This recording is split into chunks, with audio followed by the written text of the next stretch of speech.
The air in our kitchen felt thick, like it was holding its breath, waiting for the next blow. I stood by the sink, hands braced against the cold granite, staring at the coffee mug she'd left half empty on the counter. Lipstick smudged on the rim, a faint red wound. "You're the reason I'm miserable," Sarah had said last night, her voice sharp enough to slice through 12 years of marriage. Those words echoed in my skull, each syllable a hammer strike, as I tried to make sense of the woman I thought I knew. I'd always believed love was a quiet thing, built in the small moments. Her laugh at my terrible puns, the way she'd curl into me on the couch during thunderstorms. But now, standing in the wreckage of our life, I wondered if I'd been loving a ghost. The truth, when it came, wasn't a loud crash. It was a whisper, creeping up like a shadow you don't notice until it's swallowed you whole. It started with her phone. Sarah had always been private, but lately, her phone was a vault, password protected, always face down, snatched away if I got too close. I wasn't the suspicious type, or at least I hadn't been. But doubt is a seed, and once it's planted, it grows roots you can't rip out. That morning, she'd left it on the counter, screen dark but unlocked, a rare slip. My heart thudded as I picked it up, my thumb hovering over the Messages app. I told myself I was being paranoid, that I'd find nothing, that I'd laugh at myself later. The first message was from someone named Alex. "Meet me at the usual spot. Can't stop thinking about you." My stomach twisted, a cold knot tightening. I scrolled up, each message a dagger. "You deserve better than him. Last night was incredible. When are you leaving him?" The words blurred as my eyes burned. Sarah, my Sarah, was planning a life without me, and I was the last to know. I set the phone down, my hands shaking, and stared out the window. The backyard, where we'd danced under string lights at our 10th anniversary party, looked gray and lifeless. I remembered her smile that night, how she'd whispered, "Forever, Tom," against my cheek. Had it all been a lie? The weight of her betrayal settled into my bones, heavy and suffocating, like drowning in slow motion. When she came downstairs, her hair still damp from the shower, she froze at the sight of me holding her phone. "What are you doing?" Her voice was sharp, but there was fear in her eyes, a crack in her armor. "Who's Alex?" I asked, my voice low, barely holding together. Her face drained of color. "It's not what you think," she stammered, stepping toward me. "He's just a friend." "A friend you meet at the usual spot?" "A friend who can't stop thinking about you." I held up the phone, the screen glowing with her secrets. "Don't lie to me, Sarah. Not now." She sank into a chair, her hands twisting in her lap. "It's not like that," she said, but her voice wobbled, betraying her. "I've been unhappy, Tom. You're always working, always distracted." I felt invisible.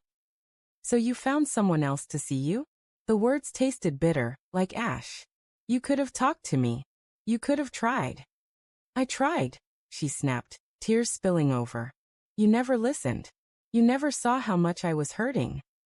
Her words stung, but they didn't erase the truth staring back at me from her phone. "How long?" I asked, my voice barely a whisper. She looked away, her silence louder than any confession. 6 months, she finally said, so softly I almost missed it. 6 months.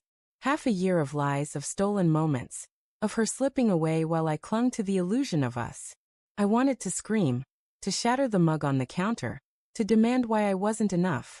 But all I could do was stand there, the ground crumbling beneath me. "I'm sorry," she said, her voice breaking. "I didn't mean for it to happen. I needed someone." I laughed, a hollow, ugly sound. "You needed someone?" "Sarah, I was right here. Every day I was here." My chest ached, a raw, tearing pain, like my heart was trying to claw its way out.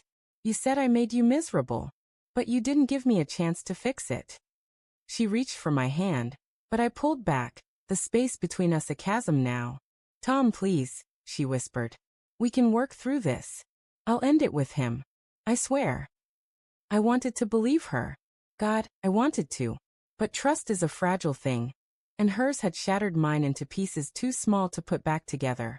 I thought of the nights I'd stayed up late, planning our future, a house by the lake, kids, growing old together. All of it felt like a cruel joke now. "I need time," I said, turning away. I can't do this right now. The next few days were a blur of silence and distance. I slept on the couch, the guest room too close to her. Every creak of the house felt like a reminder of what we'd lost. I kept replaying her words, searching for the moment I'd failed her. The moment I'd become the man who made her miserable. But the more I thought, the angrier I got. Not just at her, but at myself for not seeing it sooner. I started noticing things I'd missed. The late nights she'd called work dinners. The new perfume that wasn't for me. The way she'd stopped wearing her wedding ring, claiming it was uncomfortable. Each memory was a fresh cut, and I was bleeding out. One evening, I found myself at my brother's place, nursing a beer while he listened to me unravel. "She's not the person you married, Tom," he said, his voice gentle but firm. "You can't keep punishing yourself for her choices." "I loved her," I said, my voice cracking. "I still do." "I know," he said. "But love doesn't mean letting someone destroy you." His words stayed with me, a lifeline in the storm. I spent that night staring at the ceiling, wrestling with what came next. Leaving wasn't just about walking away from her. It was walking away from the life I'd built, the dreams I'd carried, the man I thought I was. But staying meant living with a ghost, a version of Sarah who'd already chosen someone else. The decision came quietly, like dawn breaking after a long night.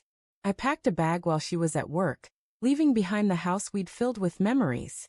I didn't take much, just clothes, my laptop, and the old watch my dad gave me. On the kitchen counter, I left a note. "You said I was the reason you were miserable. I hope this gives you a reason to celebrate. I'm gone." I drove to a motel on the edge of town, the kind with flickering neon signs and stained carpets. Sitting on the lumpy bed, I felt the weight of my choice settle in.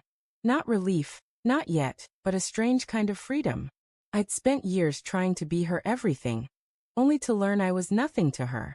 The pain was still there, sharp and relentless, but so was a flicker of hope. I was more than her betrayal.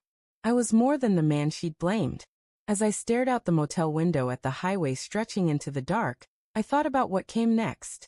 A new start, maybe. A chance to rebuild. To find someone who'd see me, really see me, and not turn away. The road ahead was uncertain, but for the first time in months, I felt like I was moving toward something, not just running from it.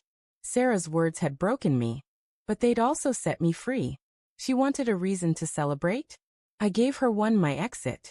And in doing so, I gave myself one too.